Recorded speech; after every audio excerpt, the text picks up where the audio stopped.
Welcome to the third episode of this series of the awakening of a Third World War.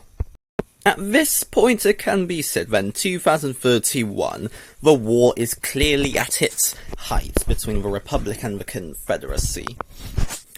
So far there is no clear winner. The Republic has a combined armed forces of 720 million troops, 45,000 tanks, 30,000 planes, and 3.8 thousand warships. They are now officially on a wartime status.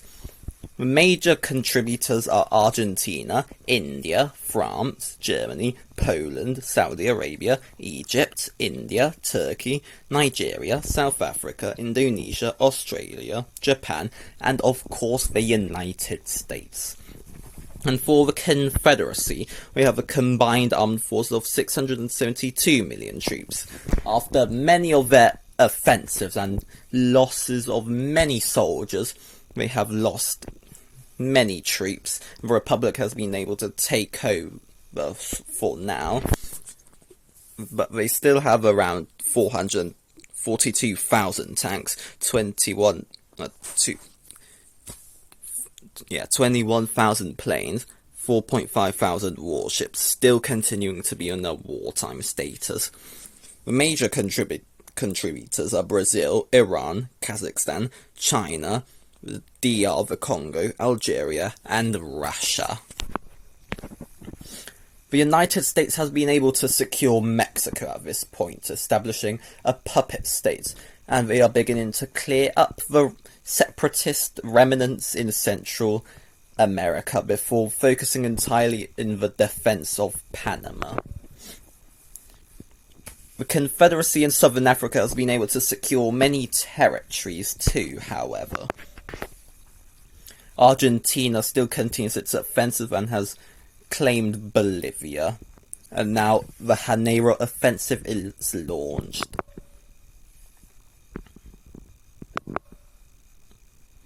The West African offensive under the Republic continues, as the separatists are beginning to be beaten up and falls back.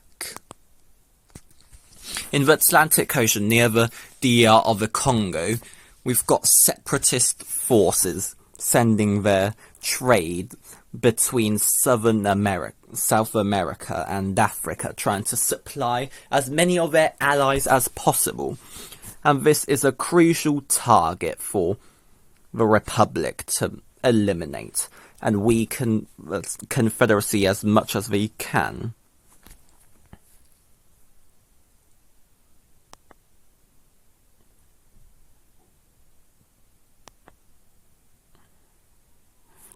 The new Trump-class battleship has been created and is brought into the fight for its first test. And eventually the cargo ship is surrounded, damaged, and looted.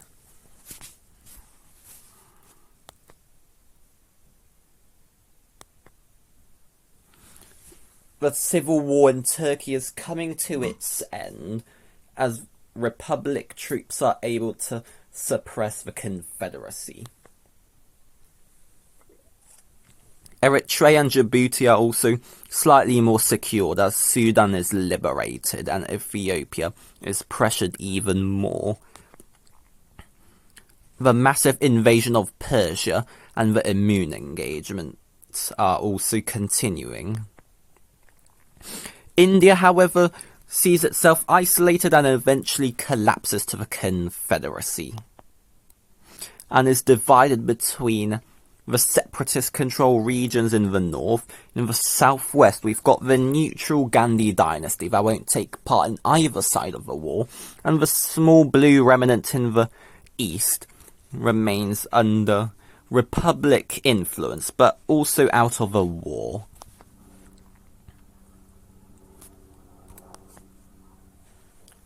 With Panama's security now, Southern America sees itself more blockaded by the Republic.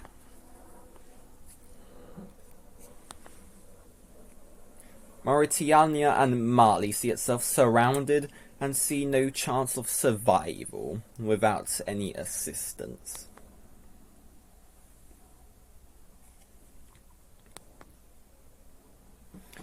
Europe sees itself better for the Republic, with an initial offensive by Russian troops defeated. However, not all is done for the Confederacy yet, as they've been hiding soldiers and have rapidly moved into Estonia and moved all the way to Denmark to open an exit through the North Sea where the separatist fleets may now put itself in.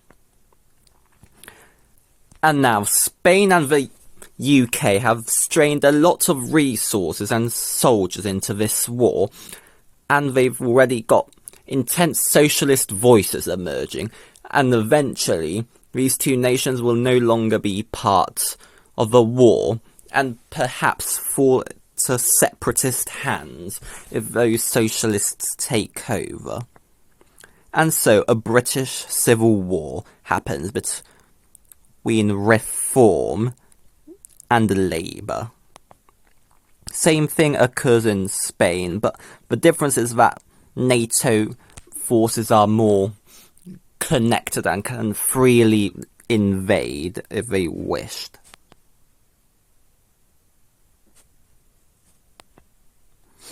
The Beira defence point in Mozambique sees heavy separatist resistance against incoming Americans that try to use Madagascar to land and make a breaking point.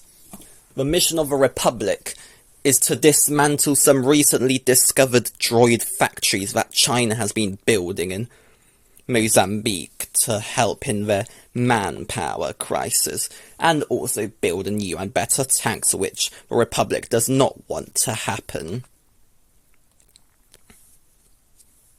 Dar es Salaam's is the droid factory almost at its full operation point. Persia sees itself with no chance to remain under the Confederacy as the siege of Tehran begins. As the war progresses and there's more strategic locations being needed, there are many skirmishes at Okinawa Island and Hokkaido Island. With Republic forces stretched thin, China activates its reserve troops and begins a major offensive into the Indo-Chinese territories, trying to take as much of the Pacific as they can. The siege of Janeiro begins, but Argentina's forces are stretched thin, and so the offensive is now slower. The major war within Britain occurs, with socialist forces so far having the upper hand. Small reform holdouts in the north try to hold as long as they can, but they won't resist for long. Northern Ireland sees great progress for reform against Labour. NATO forces from Portugal help their resistance fighters against the Spanish socialist government.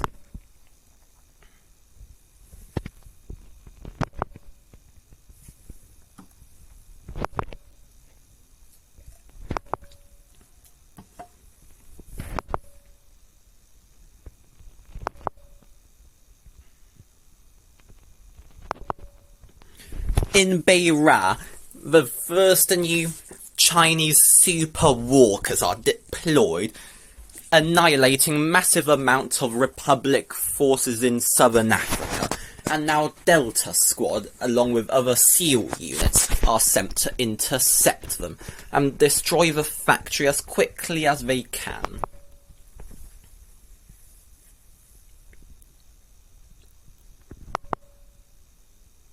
A final winter offensive is sent by NATO forces, trying to liberate Ukraine and Belarus from separatist control.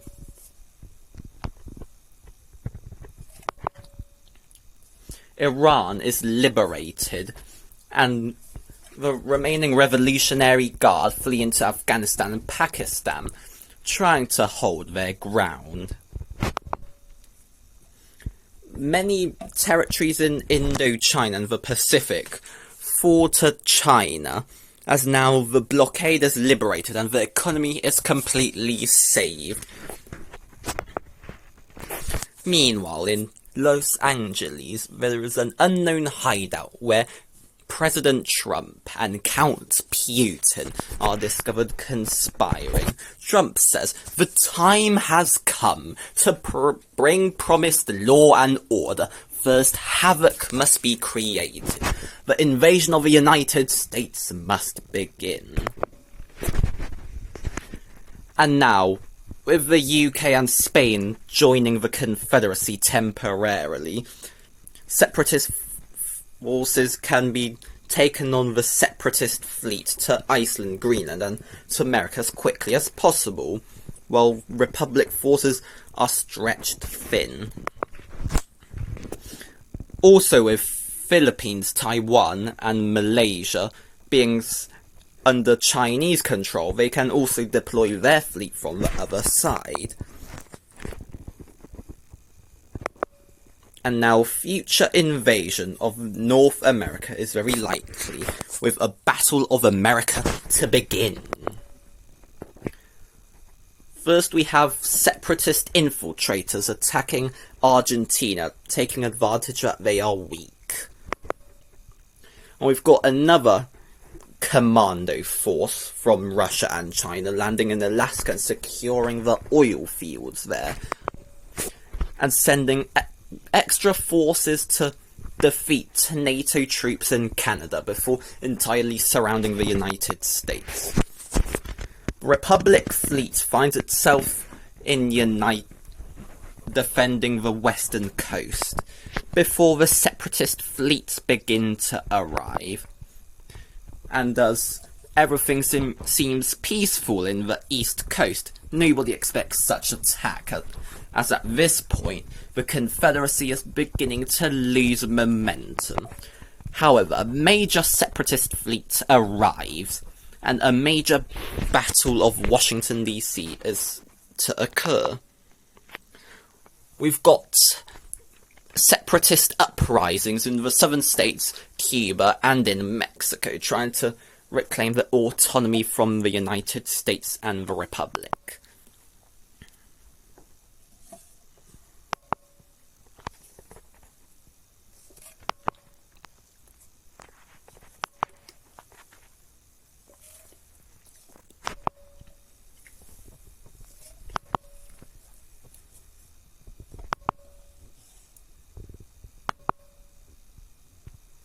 Separatist forces in Africa are being able to push back thanks to the new droid factory that China has built, and they have been able to retake Sudan and try to take back the northwest of Africa that's under Republic subjugation. However, Southern Africa is able to push back thanks to the elite American forces in their assistance. And the Dar es Salaam droid factory in Tanzania sees itself under full operational status, building exactly 50 droids per hour. But however, Delta Squad and the other Republic forces quickly arrive to Dar es Salaam. They aren't able to produce enough droids to cover the losses they are taking during the battle. And with the location being discovered, now the US Air Force can intercept them and destroy the factory, which eventually happens. And one crucial thing that could have saved the Confederacy is destroyed. And now we entirely depend on the siege of America, which is going very likely to their favour.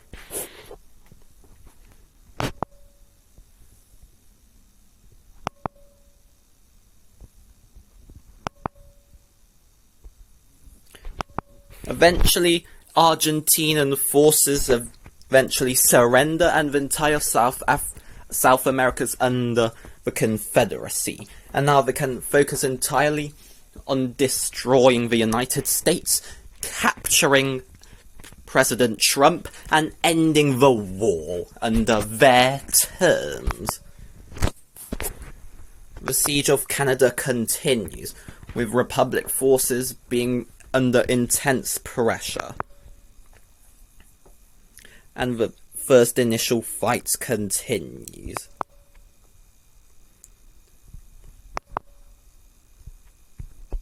The battle seems to be coming to its end. It is actually beginning.